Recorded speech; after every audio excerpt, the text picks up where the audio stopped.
लके नव का सवेर,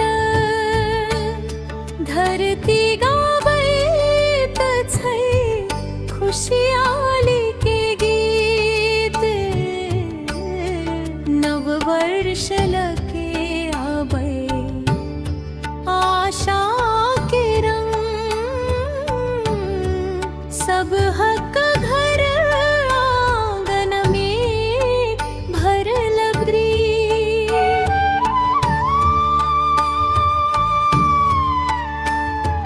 आमक पत्ता से छिंटल जल,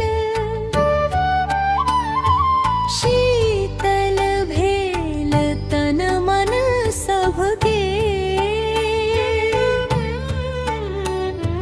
बुजुर्ग का आशीष बरसैया, सुख समृद्धि रहे जन जन के। हरियर खेत मूस की झारैया, गामक माटी सुगंध बिखेर।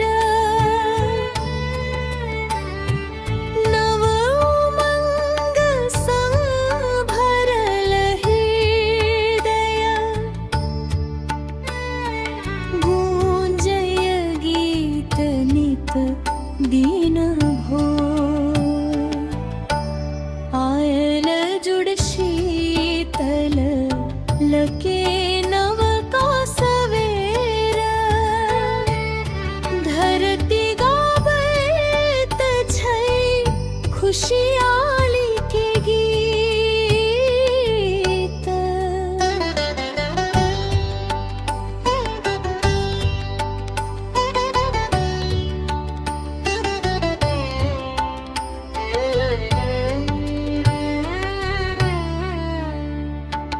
गंगा जल सन के पावन परब,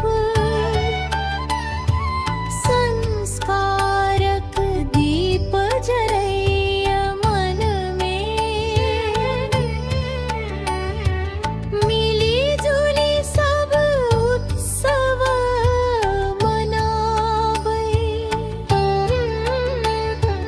प्रेमक धार बहे जीवन में। माय बाप केर चरण छुई के, लेत छिया शीश हम आज। नव वर्ष लायल सौभाग्य, मिटत सब दुख दर्द कराज। आयल जुड़ शीतल लके नव का सवेर, धरती गावे तछै खुशियाली के गीत।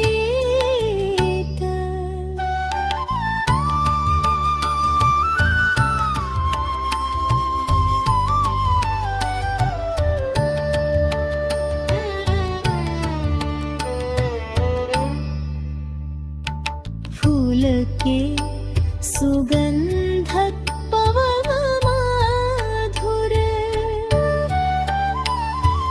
नव शुरुआत के छै सनेस।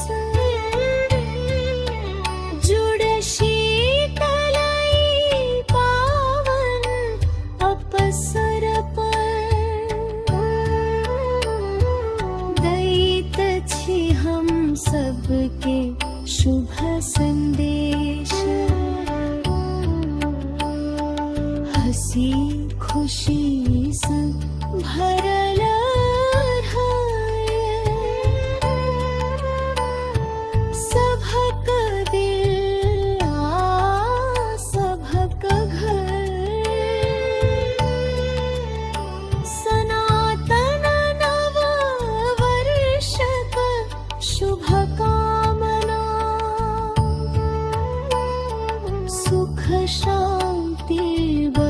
सय निरंतर आयल जुड़ शीतल लके नव का सवेरा धरती गावत छे खुशियाली के गीत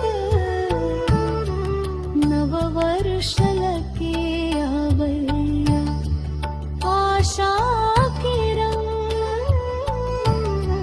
सब